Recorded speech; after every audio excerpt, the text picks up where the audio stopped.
What is going on, guys? Welcome back to the channel. Thank you for watching another video. Next to me I have my Audi S3. In today's video we're going to be talking about reliability and tuning when it comes to these Audi and Volkswagens. I'm going to be giving you 5 ways to keep your Audi or Volkswagen more reliable after tuning it. It's no secret that when you modify and tune any vehicle, they tend to get a little bit more unreliable, especially with these cars. There are a lot of things that you could do differently when it comes to maintenance and when it comes to services that'll make your car last longer, so that you have a worry-free, fun time when driving your modified tuned vehicle. So the first thing on this list is going to be oil changes. Now when it comes to oil changes with these cars, they use a full synthetic oil, and typically the owner's manual will say that you can change it every like 10,000 miles. Now that's probably fine for a stock car, somewhere between 7 and 10 should be okay. But when you modify and tune a vehicle, you have to do that a lot more frequently.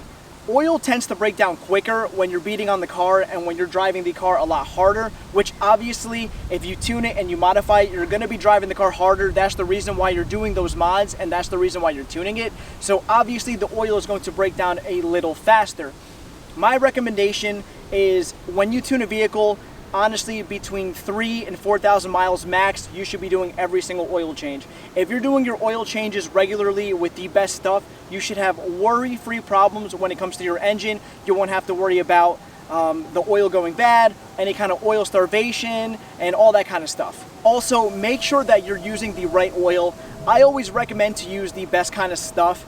I personally use liquid moly oil. I will put a link in the description, and I'll also put a picture of what I use right here up above on the screen so you guys can see what I use for this car, and it's typically what I use for all of my European cars. Number 2 is a very, very big one, and that's spark plugs. A lot of people don't know that when you tune your car, there's 2 things that probably happen. A, you're probably gonna have to run a colder spark plug, and 2, you're gonna have to change your spark plugs more frequently. Now, I'm tuned by a company called Equilibrium Tuning, also known as EQT Tuning. They're amazing, but for their tunes, they recommend you step down to a 1-step colder plug for either a stage 1 or a stage 2 tune. And then if you decide to go with a hybrid or a bigger turbo, they recommend 2 steps colder so that your spark plugs are in the efficiency range so that they can run the tune properly. Now, your service intervals on the spark plugs are going to change as well. Typically on a stock Audi or Volkswagen of the 8V Audi version or the Mark 7s, you could probably change your plugs from like 40 to 50,000 miles and you'll be okay. When you're tuned, you got to change them more frequently, and especially when you're driving the car hard. When you're tuned, the timing is more aggressive, there's more boost, the fuel, everything tends to foul out the plugs a lot faster, which is why you need to change them more frequently. So it's recommended anywhere between like 10 and 15,000 miles should be okay. So depending how much you drive your car, if it's a weekend car and you're only putting like 5,000 miles a year on it, you could probably change it like once every 2 years, something along those lines. But if it's your daily driver and you're driving the average like people do, like between 12 and 15,000 miles, if you change your plugs once a year and make sure you gap them properly, you should be okay. So that's number 2, is make sure you're using the right spark plugs and make sure you're changing the spark plugs at the correct intervals.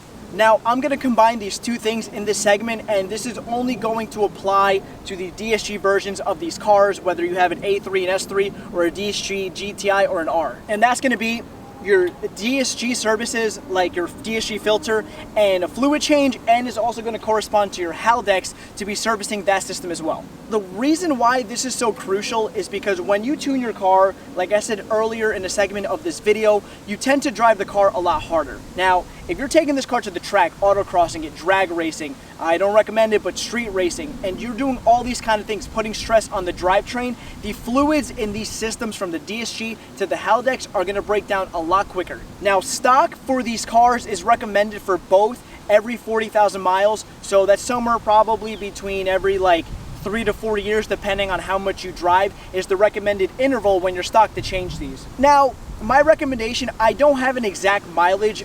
If it was up to me, just because I want to be extra safe, I would cut that time in half, and that will also vary depending on how much you drive your car and how hard you're driving your car. If you're going to the track, you're launching the car constantly, you're up in the rev range, and you're shifting the car high in red line, putting a lot of stress on the transmission and putting a lot of stress on the HALDEX when you're launching it, I would recommend to probably change it even sooner than that. So it really depends up to you and your driving habits. Now, like I said before, I would probably cut that life in half from 40,000 miles to 20,000 miles. I've already done the services on my car, so I know that I'm good to go, but it is a possibility because I am going to be taking this car to the track a couple of more times this year and running it really hard. And when I do drive it, I do drive it pretty spirited, and I really put my foot down when I'm driving it to have some fun. I'm probably gonna change the fluids again, maybe next spring to next summer, just to be on the safe side.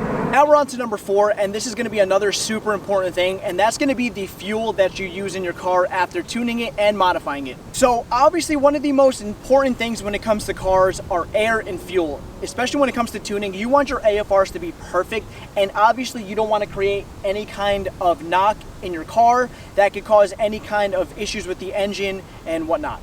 You want to make sure you're using the best fuel possible, and that's just my opinion. Make sure you're going to reputable fuel stations. Make sure you're filling up the cars with the correct kind of fuel. Make sure if you have a 93 tune on the car, you're putting the best 93 fuel that you can find, or one that you're comfortable putting. If you have a 91 fuel, make sure you're putting the best 91 fuel that you can find. If you're running full E85, make sure you're testing the E85 before putting it in your car, because for example, if you're running full E85 on these cars, you need to be at least E60 so that the car runs efficiently and that the car runs correctly.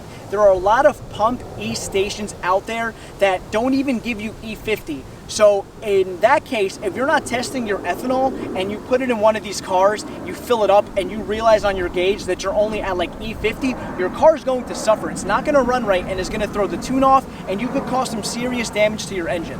Now, talking about the ethanol before, the good thing about ethanol is that it's very hard to get knock with ethanol. I mean, you have to be running a really low grade or really bad ethanol to really see any kind of negative knock on your cylinders, but this mainly goes for the regular 91, 93 fuel. If you're running watered down gasoline in these cars and you're experiencing crazy knock in your engine, that's going to cause a big issue if there's a lot of pre-detonation happening in the cylinders. So make sure, like I said before, you're using the correct fuel, you're using good fuel, a gas station that you're comfortable with. A lot of times tuners will even tell you what stations to go to and what stations to stay away from, with good results that they've had in the past with gas stations that they use.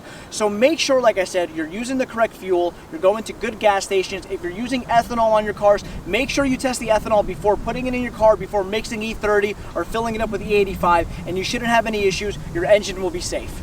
The last thing is going to be kind of subjective. I think it's a good idea to have. Some other people might think that it's overkill and whatnot, but it's good to have some kind of real-time monitor that shows everything that your car is doing in real time, so that in case there's any kind of issues that you're noticing, any weird numbers on the gauge that you're using, you can stop driving the car hard, or you can pull over and see what's going on.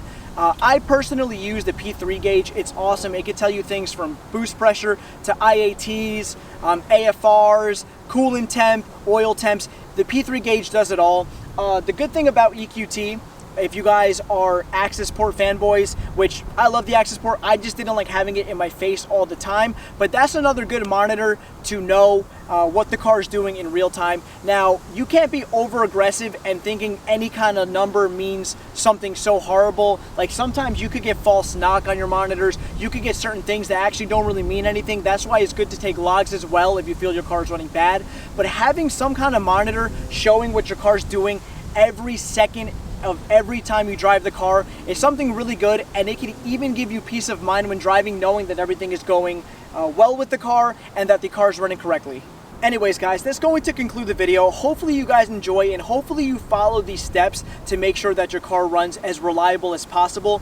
Obviously, modifying and tuning your car could be one of the most fun things that you can do, especially on this MQB platform. From the S3s to the GTIs to the A3s to the Golf Rs, these cars are a blast to drive, and they completely wake up when you tune them, when you do bolt-ons. Like I said, I absolutely love this car. I can't imagine not having this car after driving it for almost a year now. This thing is absolutely amazing, but I know in the back of my mind that because there's so much done to the car so far, and I know I'm going to be doing a lot more, that I have to really stay on top of the maintenance, and I can't slack on that because something could go wrong. If you have any questions, please let me know, because I'll try and answer everything that I can. I'll try and link as many things as I can that I mentioned in this video that can help you out, from the oils that I use to the gauges that I'm using, to the kind of fuel that I use, what stations I go to that I would recommend if you guys are interested in that. Please let me know, because I can answer any question as well as I can that you guys ask. Again, hopefully you guys enjoyed the video. I had a lot of fun making it. I like to share with you guys the little things that I know about these cars, the little knowledge that I have that at least will give you peace of mind. If you're on the fence about tuning these cars, if you're on the fence about modifying these cars, there are certain steps that you can take so that the car runs the best that it can. But anyways, guys, please like, comment, and subscribe. It lets YouTube know that I'm doing a good job. And I'll see you guys next time. Have a good day.